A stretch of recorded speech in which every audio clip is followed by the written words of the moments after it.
A lot of words. Hi, this is Lynn Dessert with 5 Missteps in Interviewing, and I have Suzette Smith with me. She is a human resource professional, and she's going to talk a little bit about her experiences around some of those faux pas that you may be experiencing when you're in an interview process. And the first one has to do about dress. What is this about dress? You mean I can't wear my jeans into an interview? The key is to always look the best that you can look, regardless of whether you're applying as a janitor of the company or the CEO.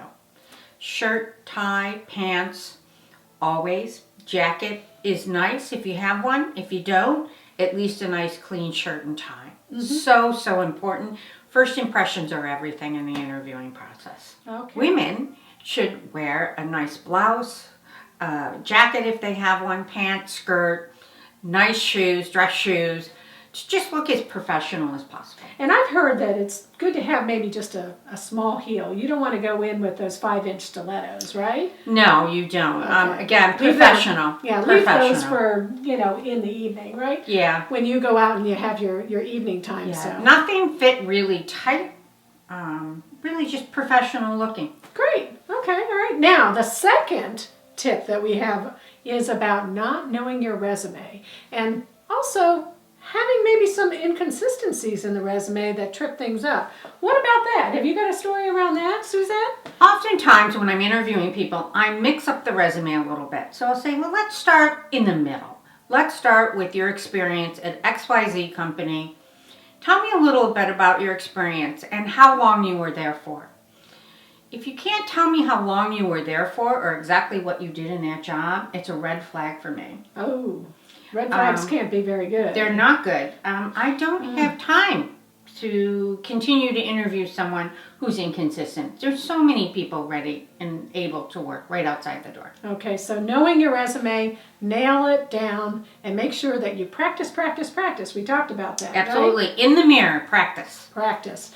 The third one that we want to talk about, and this is something that, when I get posed a question and I start to answer it, should I answer it from a personal point of view or from a professional point of view? And what would be the difference between those two? One of the examples I can give you is sometimes I will ask people in the interviewing process, how would your family describe you? I had a woman one time who described herself as, my family loves me. Why would you ask that Oh my question? goodness. Her attitude totally changed, an attitude that would not be inviting in the workplace. So it's very important that when you answer the questions, you keep the mindset of a professional level.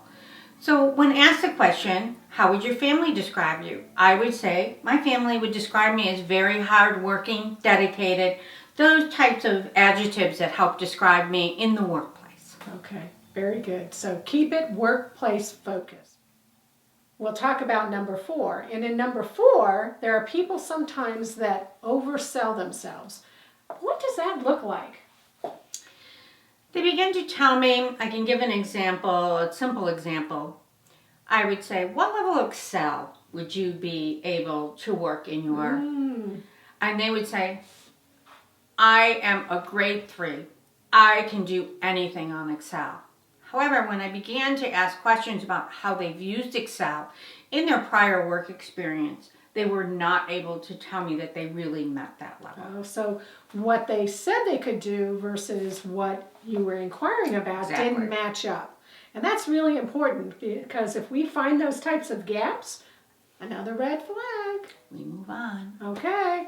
And finally, the last one is we get down to the end of the interview and what do you do? I mean, what do you say? Do you close?